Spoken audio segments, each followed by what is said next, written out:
Halo Romisa, Assalamualaikum warahmatullahi wabarakatuh. Selamat malam, bertemu lagi dengan saya Buhari atau Nijam Kinza ya, yang pastinya masih di seputaran Bulawuk Official.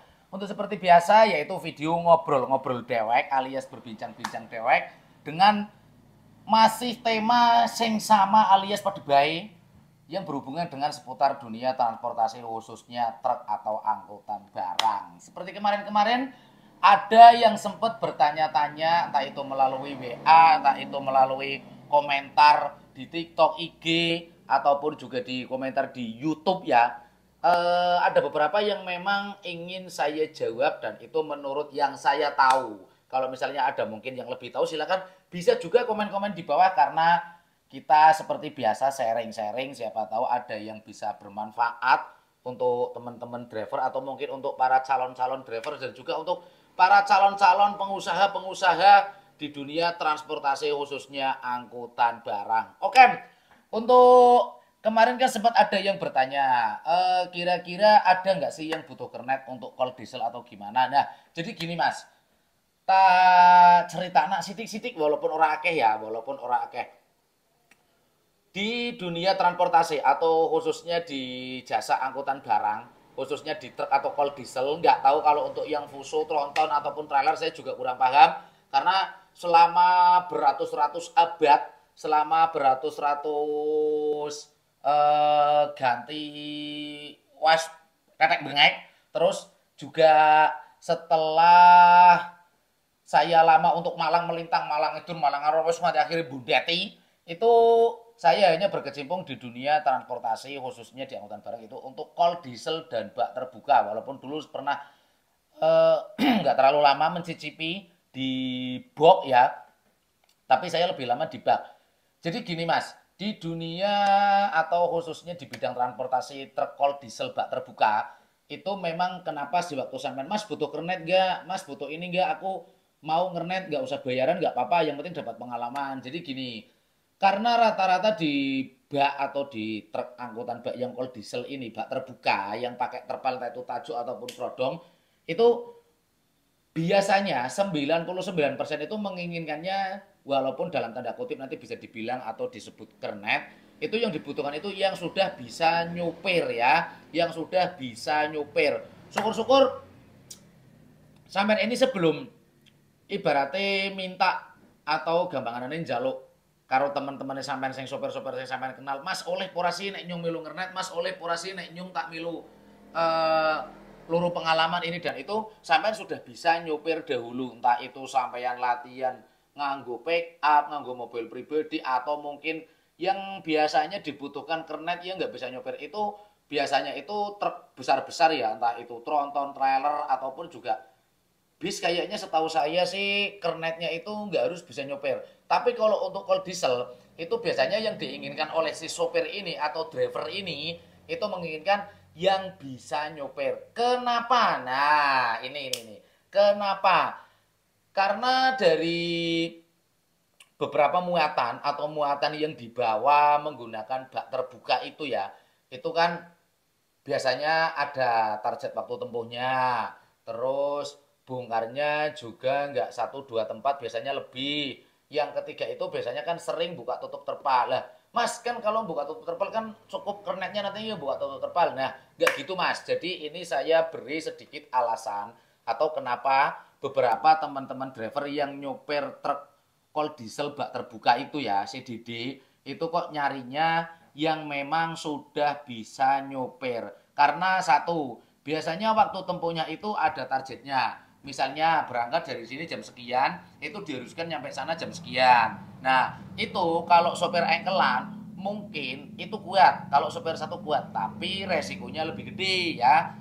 Ingat resiko itu tidak bisa dihilangkan tapi setidaknya bisa diminimalisir. Nah kenapa?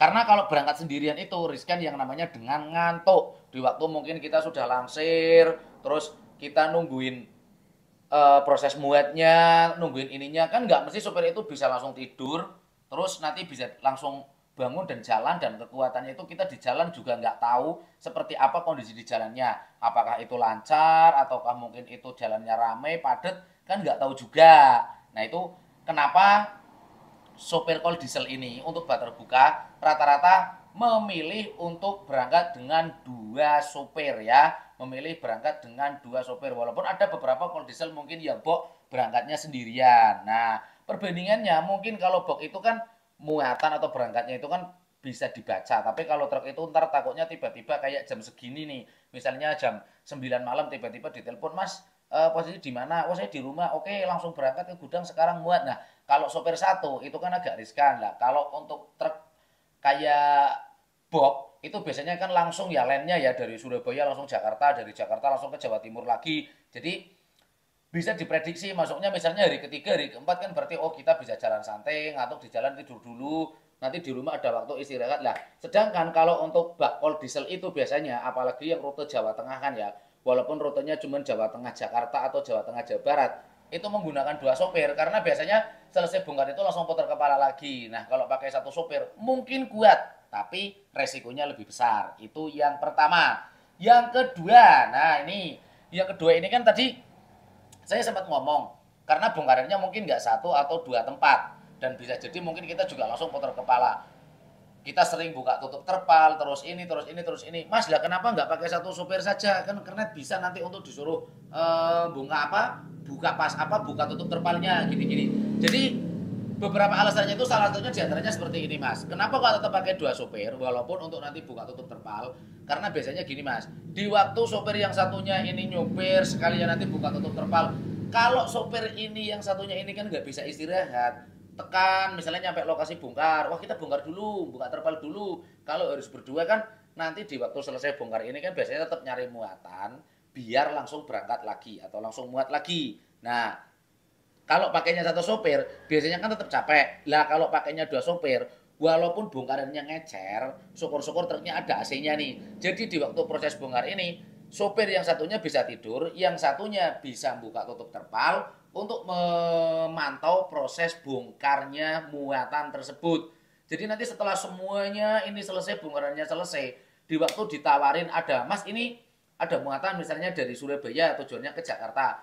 2 sopir ini posisinya yang satu sudah fit dan yang satu bisa gantian untuk istirahat. Jadi resikonya bisa lebih minim. Seperti itu pemirsa. Dan untuk yang ketiga kalinya ya, untuk yang ketiga kalinya, kenapa kok pakai 2 sopir, Mas? Nah, ini. Jadi tidak semua di ekspedisi, entah itu ekspedisi sayur, ekspedisi buah, terus ataupun ekspedisi yang lainnya itu, ekspedisi yang lainnya itu disediakan sopir langsir, Remisa. Jadi dengan berangkat 2 sopir ini bisa lebih efektif atau lebih efisien.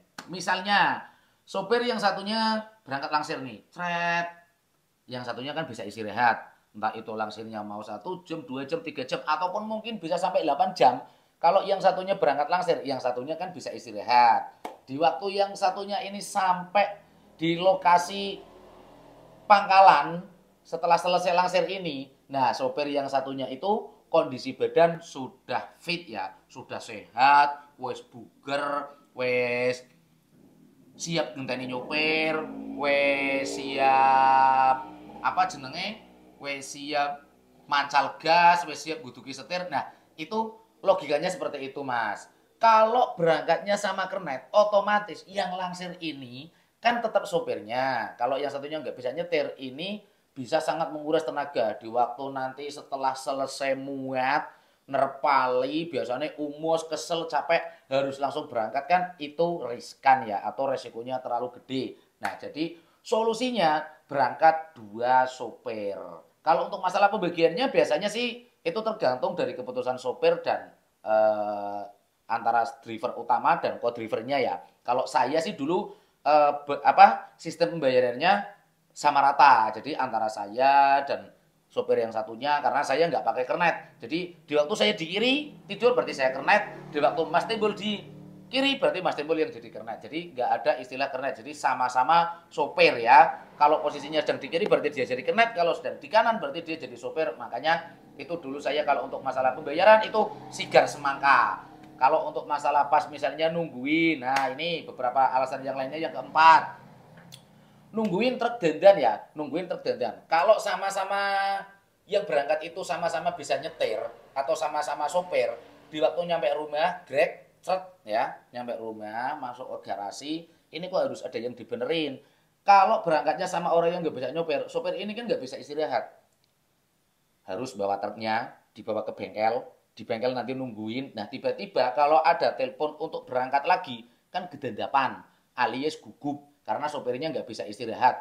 Nah, solusinya, ya tetap berangkat dua sopir, Mirsa. Berangkat dua sopir, berangkat dua sopir ini ya, misalnya tres, nyampe garasi, ini truk harus diservis dulu, harus dicek, entah itu kaki-kakinya, mesinnya, atau mungkin yang lainnya yang berhubungan dengan truk.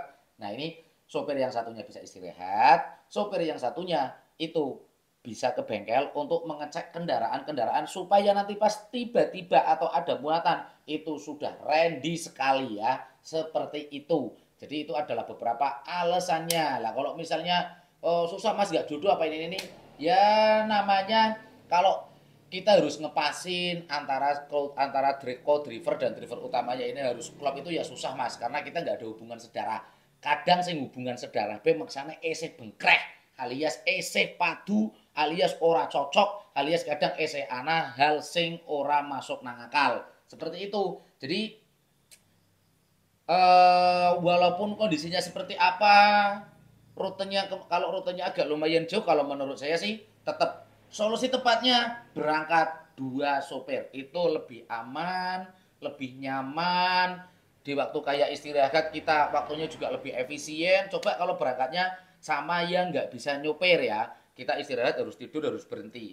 Kalau berangkat dua sopir kan kita bisa istirahat, yang satunya gantian di kiri untuk tidur, yang satunya bisa gantian nyetir dan sambil jalan. Seperti itu pemirsa. Jadi waktunya lebih efisien, tanggung jawab kita dengan yang punya muatan ataupun dengan ekspedisinya itu lebih efektif ya. Ibaratnya kita benar-benar melakukan tanggung jawab, melakukan pekerjaan dengan penuh tanggung jawab dan gampangan apa?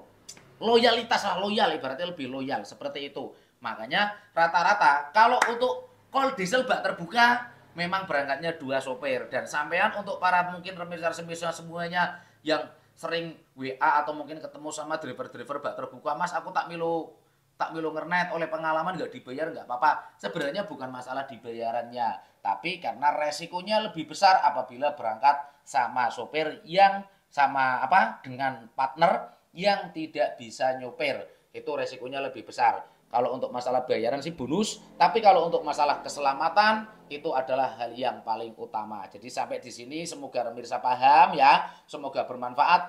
Apabila ada pertanyaan silakan ketik di kolom komentar dan yang pasti tidak lupa saya doakan semoga pemirsa semuanya diberikan kesehatan, kelancaran dan juga keberkahan rezeki. Amin ya robbal alamin. Salam dari saya Nejam Kinza.